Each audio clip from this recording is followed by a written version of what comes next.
గౌరవనీయులు పూజ్యులు ప్రజ్ఞానంద సరస్వతి స్వామీజీ సెకండ్ క్షేత్ర పీఠాధిపతి, president Vasavi trust doctor PN Govindarajulu గారు, వాసవి ట్రస్ట్ సెక్రటరీ కోట్ల శ్రీ వెంకటరాజా గారు, సహచర మంత్రివర్గ సభ్యులు టీజీ భరత్ గారు, గౌరవనీయులు సహచర మంత్రివర్గ సభ్యులు నిమ్మల రామానాయుడు గారు, గౌరవ శాసనసభ్యులు పీతాని సత్యనారాయణ గారు, గౌరవ శాసనసభ్యులు బోలిశెట్టి శ్రీనివాస్ గారు, ఏపీఐఏసీ చైర్మన్ మంతెన రామరాజు గారు, గౌరవ శాసనసభ్యులు రాధాకృష్ణ గారు, మాజీ శాసనసభ్యులు గౌరవనీయులు కృష్ణ గారు, అదే మరిగా ఎమ్మెల్యే శ్రీరామ్ తాతయ్య గారు, అదే మరి ఈ కార్యక్రమానికి చేసిన భక్తులందరికీ, అదే మరి ట్రస్ట్ మెంబర్స్ అందరికీ కూడా మనస్ఫూర్తిగా నమస్కారాలు, అభినందనలు, శుభాభినందనలు. ఈరోజు ఇక్కడికి వచ్చినటువంటి భక్తులకు కానీ, ప్రజలకు కానీ, ఆర్య వైశ్య ఆత్మీయ సోదరి సోదరమండలందరికీ, ఆడబిడ్డలందరికీ కూడా నమస్కారాలు. ఈరోజు మనం చూస్తే శ్రీ వాసవి కన్యకా పరమేశ్వరి మాతను ఎలా దర్శించుకోవడం, 90 అడుగుల విగ్రహం ఒక పక్కనుంటే ఇంకో పక్క చరిత్ర సృష్టించిన ఒక పుణ్యక్షేత్రం ఇప్పుడే నేను దర్శనం చేసుకొని బయట వచ్చాను. మొట్టమొదటిసారిగా అమ్మవారికి ప్రభుత్వం తరపున పట్టు వస్త్రాలు సమర్పించడం పూర్వ జన్మ సుకృతంగా నేను భావిస్తున్నాను. ఆర్య వయస్సుల ఎలవేల్పు, స్త్రీల ఆత్మగౌరవాన్ని చాటిన కలియుగ పార్వతీదేవి శ్రీ వాసవి కన్యకా పరమేశ్వరి అమ్మగారు. ఈ అమ్మ ఆత్మార్పణ అనుకున్న చరిత్ర తెలిస్తే ఇంకా ఎక్కువ భక్తిభావం పెరుగుతుంది. ఇంకా ఈ తల్లి ఆశీస్సులు తీసుకోవడానికి అందరూ కూడా ఆసక్తి చూపించే పరిస్థితి వస్తుంది. అహింసకు, ఆత్మత్యాగానికి, ధర్మ నిరతికి, శాంతికి ప్రతిరూపం శ్రీ వాసవి కన్యకా పరమేశ్వరి. అమ్మను వేడుకుంటే శాంతి, సంపద, రక్షణ, ఆశీస్సులు మెండుగా లభిస్తాయని అందరికీ నమ్మకం. ఇక్కడుండే వాళ్లే కాకుండా దేశం మొత్తం వయస్సులంతా పూజించే ఏకైక దేవత కన్యకా పరమేశ్వరి అని చెప్పి కూడా నేను మీకు తెలియజేస్తున్నా.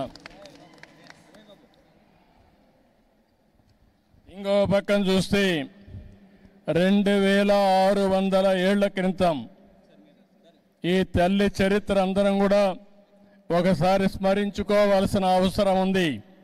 ఒకసారి ఆ చరిత్ర తెలిస్తే మనం కూడా త్యాగాలకు ఏ విధంగా విలువిస్తామో అర్థమవుతుంది.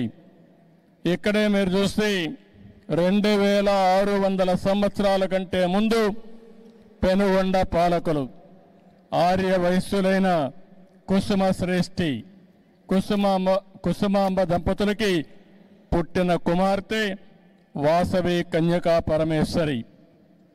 ఆమెను చూస్తే, ఆ తల్లిని చూస్తే భగవంతుడు ఆశీస్సులతో పుట్టినటువంటి తల్లి కలియుగ దేవత కన్యకా పరమేశ్వరి అని చెప్పి కూడా నేను మీకు తెలియజేస్తున్నా. దేవుణ్ణి చూసినప్పుడు ఒక వరం ఇచ్చాడు. ఆ వరం ప్రకారమే ఆమె ఇక్కడ పుట్టింది. పుట్టడమే కాదు, గుణవంతురాలు, తెలివైనది, సమాజం పట్ల అత్యంత బాధ్యత కలిగినటువంటి వ్యక్తిగా పుట్టుకతోనే లక్షణాలతో పుట్టి ఆవిడ పెరిగే పరిస్థితికి వచ్చింది. అలాంటి ఆడబిడ్డ ఆ రోజుట్లోనే రాజమహేంద్రవరాన్ని పరిపాలించే విష్ణువర్ధుడని రాజు పక్కనే పరిపాలించేవాడు. ఈవిడ గుణగణాలు తెలుసుకుని ఆయన ఈవిడ్ని పెళ్లి చేసుకోవాలని వాళ్ళ తండ్రితో సంప్రదించే పరిస్థితికి వస్తారు. కానీ ఆ రోజు చూస్తే 714 మంది గోత్రీకులు కుసుమ శ్రేష్ఠి దీనిపైన అడగ్గా వాళ్ళకు సంబంధించిన వ్యక్తులు 102 మంది గోత్రీకులు అంగీకరించలేదు. ఆవిడకి కూడా ఇష్టం లేదు. ఇష్టం లేనప్పుడు ఆవిడ పెళ్లికి నిరాకరించింది. దానిపైన ఆ రోజుట్లోనే మనం చూసాం. ఎవరైతే విష్ణువర్ధనుడు ఆగ్రహం చెంది నాలాంటి వాణ్ణి కాదంటారని ఎక్కువ ఆగ్రహాన్ని పెంచుకొని ఏం చేయాలో చేస్తానని చెప్పి ఇష్టానుసారంగా మాట్లాడే పరిస్థితికి వచ్చింది. ఒక పక్క తల్లికి ఇది అధర్మం అని తెలుసు, న్యాయం పైన నిలబడాలని తెలుసు. కానీ అదే సమయంలో సాంప్రదాయానికి కట్టుబడి తన వల్ల రక్తపాతం జరగకూడదని వాసవి దేవి అగ్ని ప్రవేశం చేశారు. శాంతిని కాపాడాలని ఆత్మ బలిదానం చేశారంటే అది తల్లి చూపించిన చొరవ.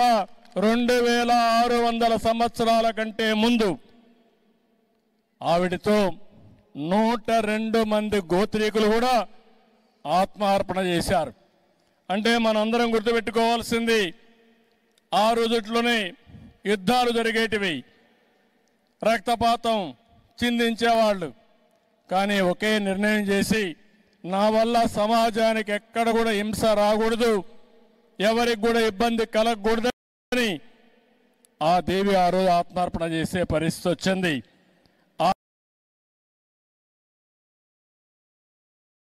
తర్వాత మీరు చూస్తే మహిషాసుర మర్దిని ఆలయంలో అమ్మవారి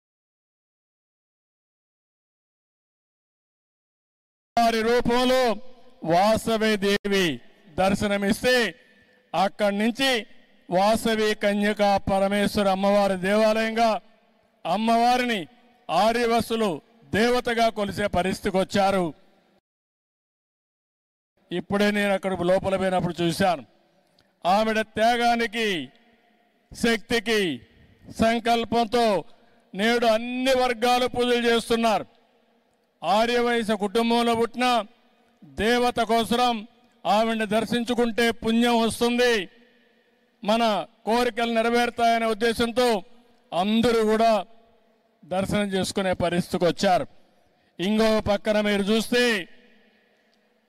ఈ వాసవి మాతకి దేశం మొత్తం దేవాలయాలు కట్టారు, బ్రహ్మాండమైన దేవాలయాలు కట్టారు, పూజలు చేస్తున్నారు. ఇప్పుడు బెంగళూరులో ఉండేవాళ్ళు ఇక్కడికి వచ్చి వాసవి కన్యకా పరమేశ్వరి టెంపుల్ కట్టారంటే అది ఆ తల్లిపై నుండే నమ్మకమే కాదు మహిమ అని చెప్పి మరొకసారి మీ అందరికీ తెలియజేస్తున్నాం. ఈరోజు మనం చూస్తున్నాం, ఈరోజు ప్రారంభం మాత్రమే. రాబోయే రోజుల్లో ఈ టెంపుల్కి చాలా పేరు ప్రఖ్యాతులు వస్తాయి. ఏదైతే మనందరం చూస్తున్నామో దేశమంతా కూడా కాశీకి వెళ్తారు.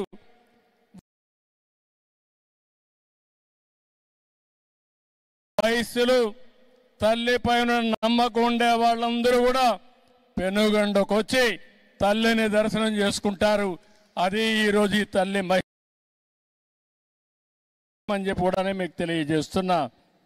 ఈరోజు ఇక్కడ చూస్తే 7 అంతస్తుల్లో గాలిగోపురం కట్టారు, 90 అడుగుల విగ్రహం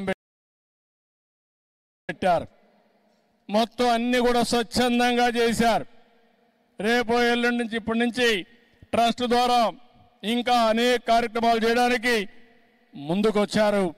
దాతలందరినీ పేరు పేరున ఈ శుభదినాన పవిత్ర సమయంలో అభినందిస్తున్నా, వాళ్ళ సేవలు కొనియాడుతున్నానని చెప్పి కూడా నేను మీకు తెలియజేస్తున్నా.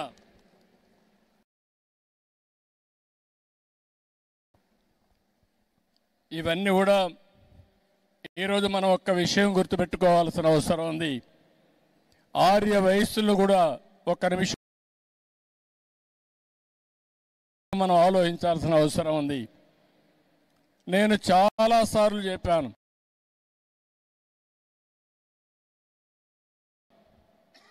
సమాజంలో కష్టపడి పని చేసేవారు తెలివితేటలతో పనిచేసేవారు ఆర్యవైశ్యులు. నీతి నిజాయితీగా వ్యాపారం చేస్తారు. తెల్లవారి నుంచి సాయంత్రం వరకు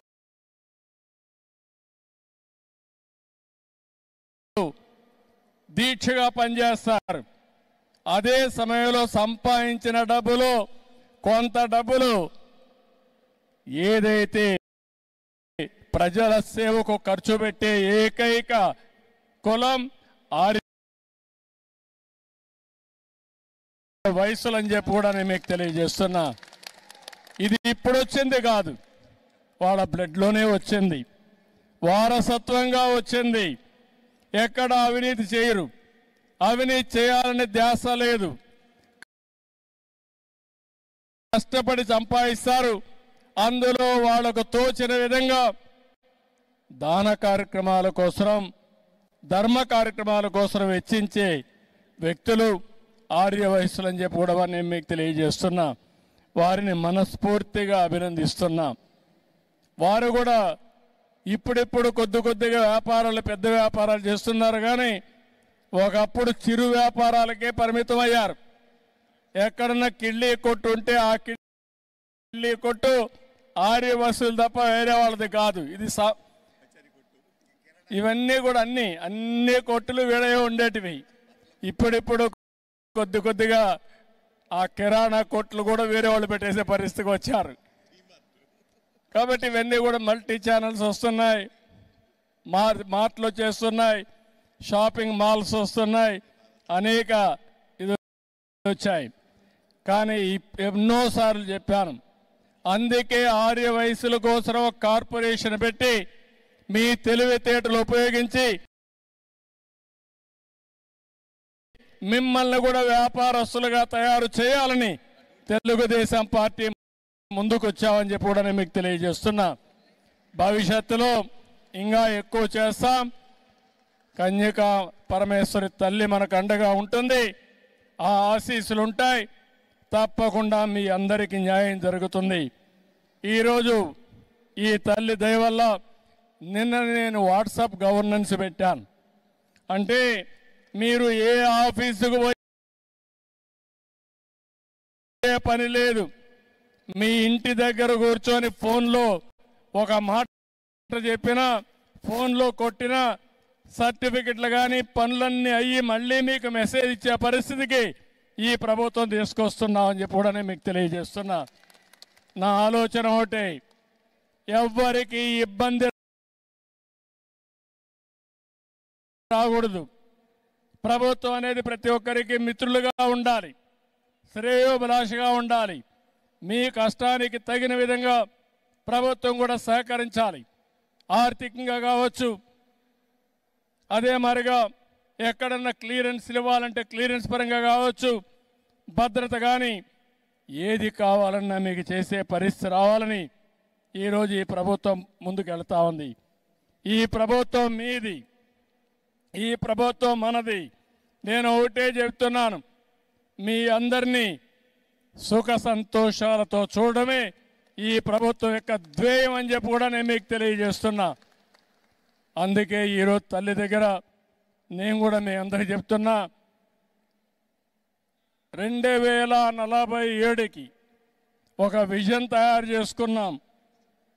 అది కూడా మీరు చూస్తే స్వర్ణ ఆంధ్రప్రదేశ్ విజన్ 2047 తయారు చేశాం. దాని ప్రకారం ముందుకు పోతున్నా. ఈ విజన్లో ఎక్కువ పాత్ర పోషించాల్సింది ఆర్యవైశ్యులు కూడా పోషించాల్సిందిగా వారందరినీ మనస్ఫూర్తిగా కోరుకుంటూ చేస్తారని చెప్పి ఆశిస్తూ అందరికీ నమస్కారాలు.